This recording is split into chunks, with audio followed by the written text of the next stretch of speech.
All right, Ron Browz. It's been What some up? years. Welcome back. Welcome back. Welcome back. Yeah. Yeah, man. Congrats on everything. We're going to talk about, why we brought you here over the whole Sheether thing, but I kind of want to, do a little rewind and talk about your history and let people know how far you really go back in this hip hop shit. So initially, how did you start producing? Like, what really made you want to start making beats? I always was interested in how the beats was made. And I was signed when I was 12 years old to an independent company called Big Boss Records. The founder of that was Kevin Childs. I don't know if you know about Kevin Childs, but I was signed to him when I was young. Long story short, he bought some equipment. He got locked up. The equipment was left. I got it and started to self-teach myself how to make beats. And then I was making beats for people in the hood and ran into Big L. Right. And Big L, was that like your first kind of big artist that you worked with? Yeah, definitely. The first beat he heard was Ebonics. Right. Which a lot of people consider that to be his best song. He had a lot of great material, but that was like on an independent scale, because I guess people know his stuff from when he was signed to Columbia. Right. I mean, because he put out Lifestyles of the Poor and Dangerous. Yeah. But I don't feel like it really made an impact based on the skill level that he had. Yeah. But then when Ebonics dropped, everyone was like, yo, like, where did this dude come back from? Like, yeah. It was crazy. So how did you and Big L initially meet? The funny thing, I was outside in Harlem and he walked by. He just walked by and me and my friends seen him. We was like, yo, that's Big L. So we kind of like, yo, we want to holler at you. And he just turned around. I was like, yo, I got some beats. You want to hear him?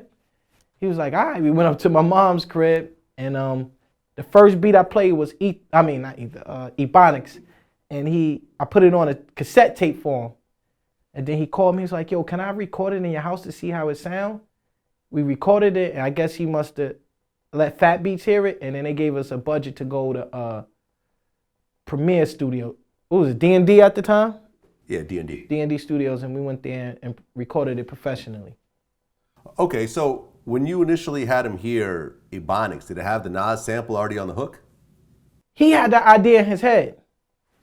So when we got to the studio, he had the samples ready, like, yo, I'm gonna put that in there. And so, yeah, that was his. Okay. That was his idea. The samples. Okay.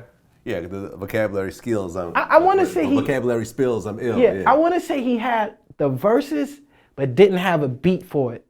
So when he, when he finally heard the beat, he was like, all right, this matches that. Okay. So you go in there and you record Ebonics. Yeah. Did you have any idea what it was going to do? No. I was fresh out of high school, just getting my feet wet. Had a name in the hood for doing local artist beats and stuff, but, Big L was the first step to, dealing with a major artist. Right. Big L, like, I feel like that's one of these guys that never really got to where they were supposed to go. Yeah. Because he was so dope at what he did. But he never really got to achieve the fame that I felt that he deserved. Yeah. And we did like 4 records for the big picture. Mm-hmm. We did 4 records together. I just remember, going to different studios, like people, like home studios, him just laying verses, and he'd be on the phone with Dame Dash, like, yo, I'm about to sign a Roc-A-Fella. I used to be like, oh, he's like, yo, it's gonna get crazy. I was like, oh, all right. Okay. So after you do Ebonics, you do, 3 more records, right? Yeah. So did you guys start to really get close, form a relationship at that point? Yeah. He would come to my mom's crib, listen to beats, we would laugh, joke. He was just like a regular Harlem guy, like could just tell story, talk about his relationship, just talk about current events, watch basketball games. Yeah, we really started to grow a friendship. Okay, because I had heard that he was going to sign to Roc-A-Fella, but he didn't want to sign as a solo artist. He wanted to sign as a group.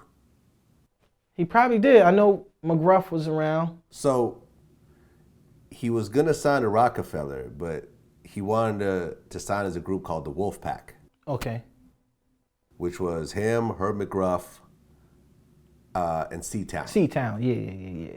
I remember him developing C-Town when we was together. Like, you know, getting him going and encouraging him. I remember that. Okay, so were there any Wolfpack songs actually recorded before that time? No, not with me. I remember producing a record with him and C-Town, not initially with McGruff. Okay. So I guess that was his plan, though. Okay. So, but the Roc-A-Fella deal was going to happen, it seems. Yeah. Like he would be like, yo, it's going down. And then right afterwards, he gets killed. Gets killed, yeah.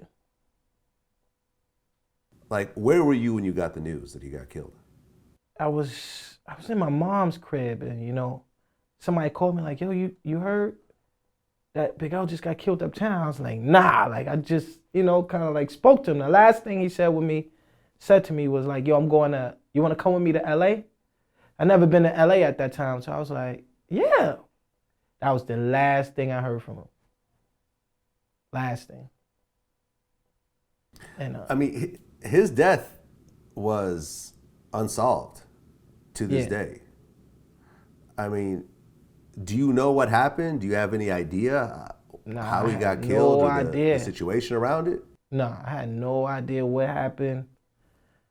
I just got that call. You know, it was just like, what's going on? Like the Ebonics record was done. We just did like 4 other records, Size 'Em Up, The Heist, and Casualties of a Dice Game. It looked like it was about to take off, and then that happened. It kind of like made me nervous. Like, am I supposed to be doing this? Like, you know, like pursuing this career? And I just took it as a thing to keep going. You know what I mean?